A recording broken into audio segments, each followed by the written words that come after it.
கர்த்தருடைய பரிசுத்த நாமத்துக்கு ஸ்தோத்திரம் உண்டாவதாக. வாய்ஸ் ஆஃப் குட் ஷெப்பர்ட் மூலம் தேவனுடைய வார்த்தையை நாங்கள் தினமும் சொல்லிட்டு வரோம். யூடியூப் மூலையும் நாங்கள் பேசுகிறோம். இது நாங்கள் பேசுறதில்ல, தேவன் எங்களோடு கூட பேசுகிற வார்த்தைகளை நாங்கள் உங்களுக்கு கொடுக்குறோம். ஸ்தோத்திரம். இது என்ன பண்ணுங்க, கவனிங்க. கர்த்தர் உங்கள் வாழ்க்கையில் என்ன பண்ணுவார், பேசுவாருங்க. ஆண்டவராக இயேசு கிறிஸ்து என்ன பண்ணுறவரை பேசுகிற தேவன். அதனால நீங்கள் மனசு என்ன பண்ணுங்க, ஒப்பு கொடுங்க அவருக்கு. ஆண்டவர் என்ன பண்ணுவாரு, உங்களோட கூட பேசுவாராக. நாம் தேவனுடைய வார்த்தையை நாம் கவனிக்கலாமா? ஸ்தோத்திரம். விளையாட்டு கிடையாது, இது உண்மைங்க. ஸ்தோத்திரம். யோவான் எழுதின புத்தகம் 2ஆம் அதிகாரம் 1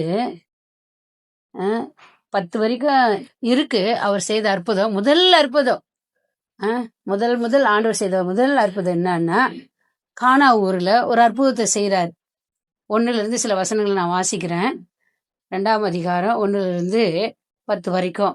3ஆம் நாளிலே கலிலேயாவில் உள்ள கானா ஊரில் ஒரு கல்யாணம் நடந்தது. இயேசுவின் தாயும் அங்கே இருந்தார். இயேசுவுக்கும் அவருடைய சீஷரும் அந்த கல்யாணத்துக்கு அழைக்கப்பட்டிருந்தார்கள். திராட்சை ரசம் குறைபட்ட போது இயேசுவின் தாய் அவரை நோக்கி, அவர்களுக்கு திராட்சை ரசம் இல்லை என்றார். அதற்கு இயேசு, சிறியே, எனக்கும் உனக்கும் என்ன? என் வேலை இன்னும் வரவில்லை என்றார். அவருடைய தாய் வேலைக்காரர் நோக்கி, அவர் உங்களுக்கு என்ன சொல்கிறாரோ அதன்படி செய்யுங்கள் என்றார். யூதர்கள் தங்களை சுத்திகரிக்கும் முறைமையின்படி ஒவ்வொன்று 2-3 என்ன பண்ண குடம் தண்ணீர் கொள்ளத்தக்க 6 கற்சாடிகள் அங்கே வைத்திருந்தது. இயேசு வேலைக்காரர் நோக்கி, ஜாடிகளில் தண்ணீர் நிரப்புங்கள் என்றார். அவர்கள் அவைகளை நிறைய நிரப்பினார்கள். அவர் அவர்களை நோக்கி, நீங்கள் இப்போது மொண்டு பந்தி விசாரிப்புக்காரிடத்துல கொண்டு போங்கள் என்றார்கள். அவர்கள் கொண்டு போனார்கள். அந்த திராட்சை ரசம் எங்கே இருந்து வந்தது என்று தண்ணீரை மொண்டவர்கள் வேலைக்காரர் தெரியுதே அன்றி பந்தி விசாரிப்புக்காரனுக்கு தான் தெரியாததினால் அவன் அந்த திராட்சை ரசமாய் மாறின தண்ணீரை ருசி பார்த்த போது மலவாளனை அழைத்து, எந்த மனுஷனும் முன்பு நல்ல திராட்சை ரசத்தை கொடுத்து ஜனங்களை திருப்தி அடைந்த பின்பு ருசி குறைந்ததே கொடுப்பான், நீயோ நல்ல ரசத்தை இதுவரைக்கும் வைத்திருந்தீரே என்றார்கள். பாருங்க, இதுல என்ன பண்றாங்க, திராட்சை ரசம். அப்பெல்லாம் திராட்சை ரசம் அப்போ அதுதான் நிறைய கல்யாணத்துக்கு கொடுப்பாங்க. இப்போ நிறைய ஜூஸ் கொடுக்குறாங்க, அப்புறம் சிக்கன் பிரியாணி இதெல்லாம் என்ன பண்ணுறாங்க, போடுறாங்க.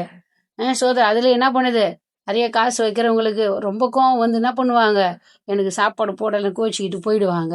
அப்போது அதே மாதிரிக்கு தாங்க அங்கேயும். அங்கே சாப்பாடு என்ன ஆயிடுச்சு, குறைஞ்சி போச்சு. அந்த இடத்துல அவங்க தாய் வந்திருக்கிறாங்க. அவங்க அற்புதம் செய்யலாம் இல்லையா, ஆனால் செய்யலையே. அவங்க போயிட்டு வேலைக்காரில் சொல்கிறாங்க அந்த கல்யாணத்தில் அந்த அம்மா கிட்ட. 2 பேரும் போயிருக்கிறாங்க, தாயும் போயிருக்கிறாங்க, ஏசப்பாவும் போயிருக்கிறாங்க, 2 பேரும் போயிருக்காங்க. ஆனா முதல்ல அந்த அம்மா கிட்ட தான் போய் சொல்றாங்க. ஆனா அவங்களே செஞ்சிருக்கலாம்ல, ஆனா செய்யலையே. ஆனா ஆண்டவர் என்ன பாருங்க, அவங்கள அந்த தாய் வயிற்றுல ஏசப்பா பிறந்தனாலதான் அவங்களுக்கு மகிமை. அதனால இன்னைக்கு என்ன பண்றாங்க, எப்படியோ செய்யறாங்க, அதெல்லாம் நமக்கு தேவையில்லை. ஆனா அவங்க அற்புதம் செய்யலைங்க. ஆனா ஏசப்பா தான் பாருங்க, அவங்க போய் சொல்றாரு. அவருடைய தாய் வேலைக்காரர் நோக்கி அவர் உங்களுக்கு என்ன சொல்லுகிறாரோ அதன்படி செய்யுங்கள் என்றாருங்க. அப்போ அவர் செய்யணும்னா செய்யலாம். ஆனா ஆண்டவர் என்ன சொல்றாரோ அதுதான் என்ன பண்ணாங்க, செஞ்சாங்க. அவர் பாருங்க, கற்சாடி வச்சிருந்தது, 6 கற்சாடி வைக்கப்பட்டிருந்தது. அந்த கற்சாடியில தண்ணி நிரப்பினாங்க. அதுக்கப்புறம் கொண்டு போய் பந்தி விசாரிச்சாங்க. இது வரைக்கும் வச்சிராத டேஸ்ட் என்ன பண்ணாரு, ஆண்டவர் கொடுத்தாரு. இன்னைக்கு உங்க வாழ்க்கையில கூட பாருங்க, ஸ்தோத்திரம், நீங்க எங்கெங்கயோ போயிட்டு வியாதியில இருக்கலாம், இல்ல பல பிரச்சனையில இருக்கலாம். ஸ்தோத்திரம், எனக்கு இது நடக்கலையே அது நடக்கலையே, உங்க பணம்லாம் செலவாழி நல்லா சுத்திட்டு கடைசியில தான் ஏசப்பாவை தேடி வருவீங்க. ஸ்தோத்திரம். கறிவேப்பிலை இருக்குது இல்லையா, கறிவேப்பிலை, அந்த கறிவேப்பிலை என்ன பண்ணுவாங்க தெரியுமா, குழம்புல ஃபர்ஸ்ட் போடுவாங்க. அதுக்கப்புறம் என்ன பண்ணுவாங்க, சாப்பாடை உக்காடுறோம் பாரு, அப்போ முதல்ல அந்த கறிவேப்பிலை என்ன பண்ணுவாங்க, எடுத்து போட்டுருவாங்க. ஆனா அது பயங்கர டேஸ்ட்டை தரும், ஒரு வாசனையை தரும். அது போலதாங்க ஆண்டவரும் இன்னைக்கு உங்களுக்கு அற்புதம் செஞ்சா என்ன பண்ணுவீங்க, அப்படியே செஞ்சுட்டு போயிடுவீங்க. கறிப்புளி மாதிரிதான் அற்புதத்தை வாங்கிக்கின்னு ஏசப்பாவை ஒரு பக்கமா வச்சுட்டு போயிடுவீங்க. இது மாதிரி நிறைய பேர் இருக்கிறீங்க. தயவு செய்து இது மாதிரி இருக்காதீங்க. காணா ஒரு கல்யாணம்ல கர்த்தர் என்ன பண்ணாரு, ஒரு பெரிய அற்புதத்தை செஞ்சாரு. உங்க வாழ்க்கையில கூட சோதரம் பல பிரச்சனைகள் போராட்டங்கள் இருக்கா, ஏசப்பா என்ன பண்ணுங்க, தேடுங்க. கர்த்தர் உங்க வாழ்க்கையில அற்புதத்தை அவர் செய்வாராக. நம்ம ஜெபிக்கலாமா? ஏசப்பா, ஆண்டவரே இந்த பிள்ளைகள் எல்லாம் நீங்க ஆசீர்வதி. இதை கேட்கிற பிள்ளைகள் மனம் திரும்பட்டும் ஏசப்பா.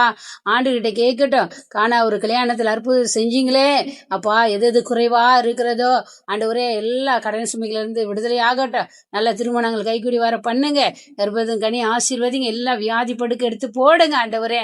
எல்லாவித குறைவுகளை நிறைவாக்குற தேவன் ஒவ்வொரு இல்லத்திலையும் உள்ளத்திலையும் கடந்து போய் ஒரு அற்புதத்தை செய்வீராக என்று மனதார நான் வாழ்த்தி ஆசீர்வதிக்கிறேன்.